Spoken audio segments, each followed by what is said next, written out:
Welcome to TIAA Simplified with Greg Shepard from S&A Financial Services. In this podcast, we help higher ed professionals overcome the confusion and frustration around managing their TIAA retirement accounts. We do this by breaking down complex rules, hidden risks, and smart strategies into clear, actionable insights. Join us for this journey where we explore how to retire smarter by truly understanding your TIAA plan, as Greg draws from years of experience and guest experts who will help you take control of your financial future with confidence. Now, on to the show. 10. 10 is the number of this podcast. A nice, easy number, easy to add, easy to multiply as you think about your growing retirement portfolio. But it's also a key planning number for retirement. Greg Shepard, why is 10 so important, especially for people with TIAA investments? Right, good question. And it reminds me of a quick story. I ran into this situation, this scenario yesterday, and the individual I was speaking to, we were devising a game plan. He was late 60s, maybe 70 years old, obviously looking to retire. And after we devised a game plan, I don't know the correct term, just reiterated over and over that he wished he had found me or someone like me 10 years ago to really just create a game plan. Because a lot of the things that we were forced to implement didn't need to be implemented if he and everybody else had just sat down, not procrastinated, and just thought about their situation for a few minutes, which we'll dive into this a little bit. But this industry of higher ed and other folks as well, not just higher ed, but they're so wrapped up in their world, not in a bad way, that they ignore, and sometimes that's a good thing, but they just ignore their retirement until it's too late. TIAA is a different animal. TIAA is a different animal. You do have to prepare. I'd say at least 10 years prior. Right. Well, what actions are you talking about 10 years prior? I mean, that this poor guy didn't do. Yeah, so this guy, he was fine, but I tell you what, he's an anomaly in the sense that a lot of folks that I run into in this situation aren't. You need to, again, take a step back and understand the liquidity and illiquidity aspects of one investment that 9 out of 10 folks over at TIAA have, and that's traditional.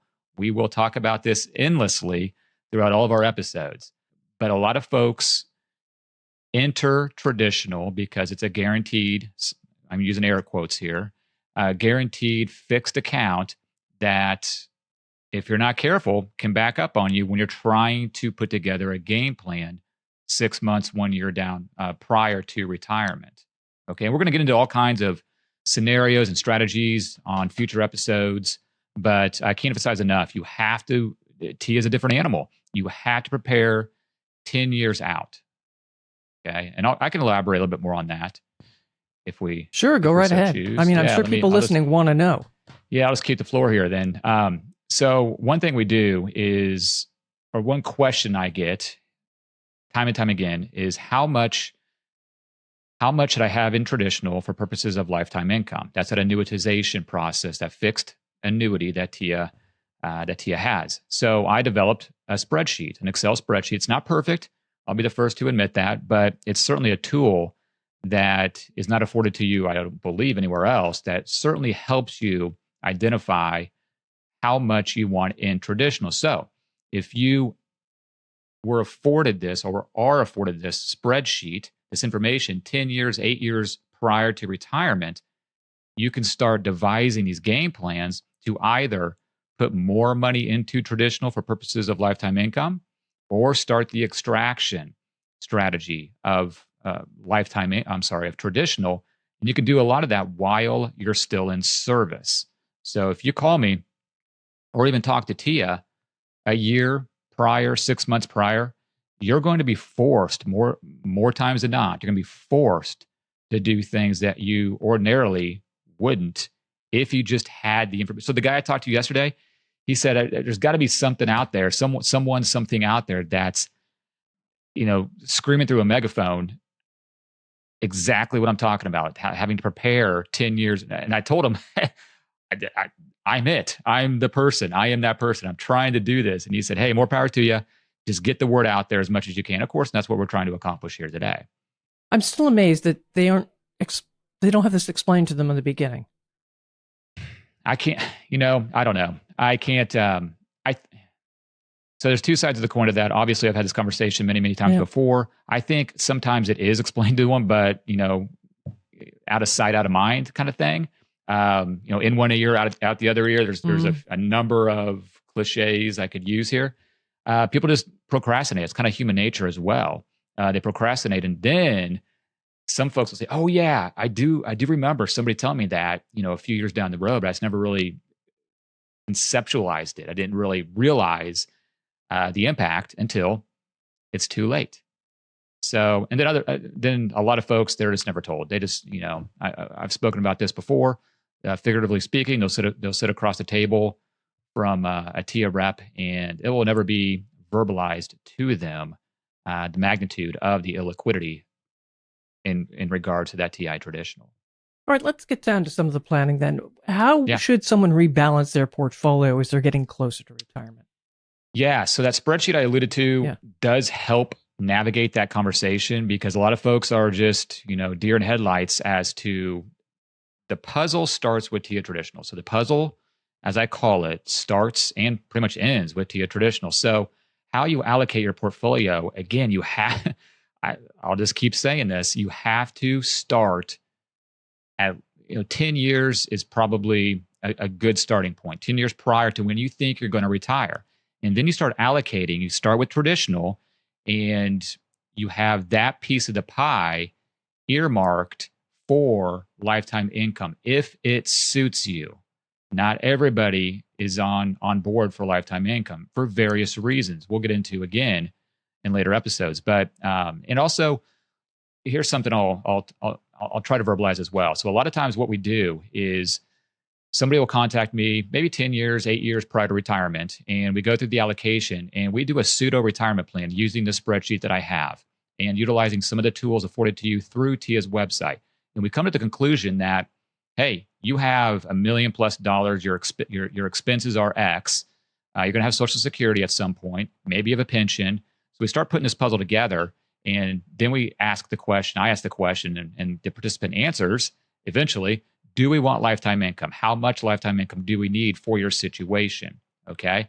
And then if the pseudo retirement plan comes back positive, meaning that the amount of income that's being driven to them from Social Security, maybe a pension, and the interest driven from a rollover IRA without touching principal, okay, this is very important. If all those sources of buckets come back, we'll say positive, so your monetary retirement plan can come to fruition, we really start ratcheting down that risk, okay? Because the goal isn't necessarily to make 20% a year, which you can do over the course of time in the stock market. But if you have enough money to retire on comfortably, do we really want that volatility, that risk associated with the markets? I mean, are we good with just chilling out and making 5-6-ish% per year? Usually the answer is yes. They can sleep better at night. Because number one worry, I guess, is that, I've got $1 million in my account, $1 million plus, maybe 2 million. I want that 2 million to be 2 million when I retire. I don't want 2022 to occur, or God forbid, another, COVID type scenario right before retirement. So that goes without saying, but you have to prepare for those things. And it takes an educated, somewhat of an intelligent conversation in order to formulate that game plan. So there you have it. Okay. It sounds to me like it is a puzzle, and coming to someone like you definitely helps people understand what that puzzle is about. Why don't you started to talk about some of the common mistakes as they look at this puzzle, or they don't look at the puzzle. One of the common mistakes sounds to me like they just don't pay attention. But then, to be honest, most of us don't. The biggest mistake, the one that came to mind first, maybe not the biggest mistake, but the one that came to mind first is folks have too much in TIAA Traditional. So a lot of folks come to me and don't even know the liquid and illiquid contracts. Okay, now 10 out of 10, maybe, folks that come to me, you're going to have an illiquid contract, of which traditionals typically in those contracts. And again, I think I spoke about this last time. They hone in, they being the participants, hone in on that guaranteed Sure. fixed thought process Mhm. because they're conservative investors. They don't want the volatility of the market. So they say, hey, I want all my money to go towards this investment, and then set it and forget it mentality. And so I had someone come to me, it was sometime this week. We started to do a game plan. It took me about 10 seconds because I realized that she had 98% of her portfolio in traditional. And I can't remember exactly, but a large portion of that 98% was illiquid. And it was in an RA contract, meaning that she really had very few options afforded to her. And so she was kind of forced into taking, I think we did 3/4 of that traditional into lifetime income. And the rest of it, we kicked it out over 10. Well, it's a 10-year TPA and not done over 9 years. But she had no idea this was her scenario until she contacted me. So too much in traditional can be a bad thing. But I'm sure, as you say, it's fixed, it's secure. People say, yeah, let's put it in there. Yeah. Go for it. Yeah, I tell you what, I've been doing this a long time, and I think a lot of guys and gals in my space, the investment side of things, would agree with me that you can utilize that traditional for the fixed income sleeve of your portfolio and get, depending upon rates at the time, because every new deposit, by the way, each month has a different crediting rate associated with it. Like 2023, for example, remember distinctly, November of 2023, we were dumping a ton of money into traditional because I think on the illiquid contract, I'll probably get corrected here, but on the RA contract, we were getting like 6.25% on new deposits going in. And that's also good for what's called a 120-day restoration rule. We'll get into that stuff later. These are strategies. Okay. But basically, new money going in was getting 6.25%. That's huge. Great, that's nice. Yeah, for a fixed income, for the fixed conservative sleeve of the portfolio, it's phenomenal. So what I'm getting at is that over the course of time, the stock market should, if you know what you're doing to a degree, should do better than that over the course of time. I mean, history is on my side, okay, in that regard. But you got to have that fluctuate. You got to be able to stomach that fluctuation. A lot of folks they just can't do it. They just inject their emotional responses to everyday things that we see going on the television and in the news, and they dictate their investment decisions based on an emotional reaction they see to the latest story on the news. And that's not the way to go about it. So again, that brings itself back to having too much in traditional for fear of the uncertainty around, political landscape. We're not going to get into politics, but a lot of folks dictate their decisions, investment decisions, based on what they see on TV around politics. Not the way to do it. I'm telling you, not the way to do it. All right. Let's just take a step back here. If someone is now looking at TIAA and they see the traditional and that they like it, what are their other options? Yeah. So each institution is going to be a little different. So there's not one size fits all, and they'll have various options. Now, what I tell folks, okay, I'll try to keep this keep this somewhat short here.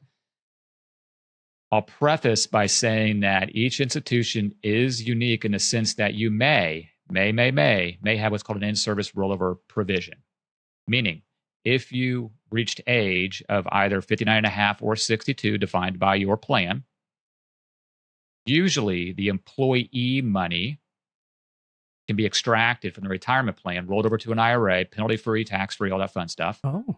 And then your choices are, for the most part, I mean, not limitless, but you have thousands of choices if you exercise that strategy. I just dealt with someone yesterday or day before. I can't remember what institution, but the only monies we could get out were the Roth monies. This, again, a different episode here. The Roth 403b monies, which is a little bit unique, but nonetheless, he had about 90 some odd thousand.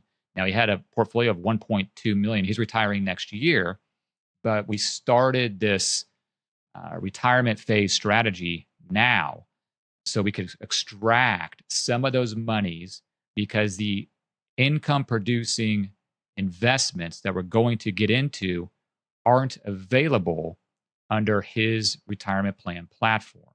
So each institution will have a myriad of investments you can choose from. But if you really want to accentuate, or the most advantageous strategy for you is to look into that in-service rollover if you're over 59.5 or 62, depending upon your plan. That's when, the window opens up, and that's really where your advantage really comes into play.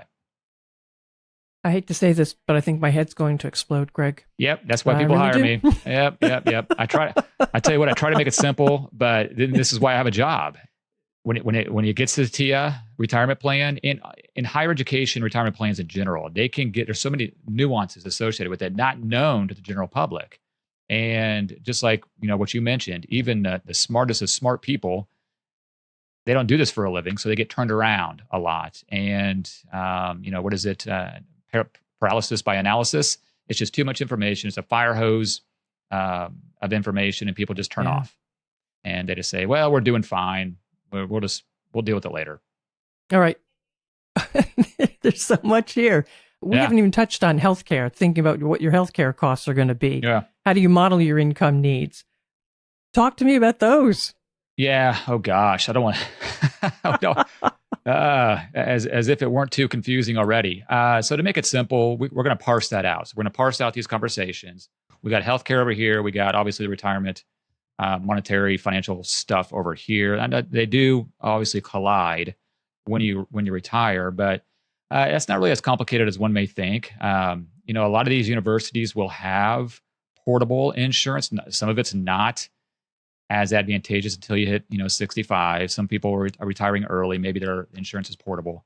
But I tell you what, the retirement planning part associated with TIAA is so complex that we table the healthcare costs until we figure out the game plan for the TIAA monies, and then incorporate the healthcare cost. Okay, obviously 65 is a big number age in that regard, but a lot of folks will have, like I said, those portable plans that can carry with you. Maybe if you're retiring early. Sometimes though, those portable plans aren't as advantageous as one may think. So we got to find other solutions in that regard, just to bridge that gap until 65. Okay. So these are topics that you all expect to address individually in podcasts going forward, correct? Yep. Oh yeah. All right. We'll hit on all of them. Get ready. Yeah. Well, where do you see us going with the next one? This is, again, there's so much information here, and it makes sense. The problem is, it makes sense. I think what I want to do here is, again, simplify. Like you mentioned, your head's exploding. I get that comment quite a bit. Like I said, fire hose of information. Keep it simple. And what I think my goal will be, as I talk to folks around the country in the same manner, is, again, I'll reiterate, keep it simple. So each episode, we try to focus on, like I mentioned, that 120-day restoration rule. Nobody knows what that is. So I'll give you an idea of what that means. And it might take 15, 20 minutes to really hone in on that and give folks an idea of how to implement it and when is the best time to implement it. Okay. So things like the 120-day restoration rule, the 84-month SWAT, the 10-year TPA, legacy buckets of old monies going into traditional, new deposits going in, what the rates are. And so there's a myriad of information that we can really hone in on. But for the sake of everyone's sanity, including mine, we'll hone in on one, maybe two topics/strategies just to keep it simple. Okay, and dangle that carrot, of course, because we want them to come back. So we might have some loose ends on some of these strategies, just so folks can come back and listen. This is true. Well, I am glad you're doing this because I am learning so much. And I don't even have a TIAA account, but I'm learning so much. It's fascinating. Now, how can people reach you if they have questions right now? Yeah, sure. The easiest and best way to reach me is email greg@shepardfinancial.com. Most people misspell Shepard. It's SHEPARD. Website, SA Financial. That's like Shepard and Associates, SA Financial.com. And telephone, like I said before, I give it out. No one calls me. 913-521-2381. You're a dinosaur if my phone rings, but hey, I'll answer the phone call. Yeah, you may have a couple of dinosaurs calling you. Who knows? Yeah, that's fine. That's fine. That's fine. That's fine. All right. Well, folks, follow this podcast. Lots of information coming your way, obviously. And when you do follow, you'll know when a new episode is ready for you. Please share with others as well. I'm Patrice Sikora, and thanks for being with us. Thank you for listening to TIAA Simplified. Click the follow button to be notified when new episodes become available. Visit our website at www.safinancialservices.com or give us a call at 913-521-2381. And don't forget to click the follow button so you never miss an episode. S&A Financial Services, Inc. is a registered investment advisor. Content presented is for informational purposes only and should not be considered as investment advice or as an offer or solicitation for the sale or purchase of any specific securities, investments, or investment strategies. Always consult with your tax advisor or attorney regarding your specific situation.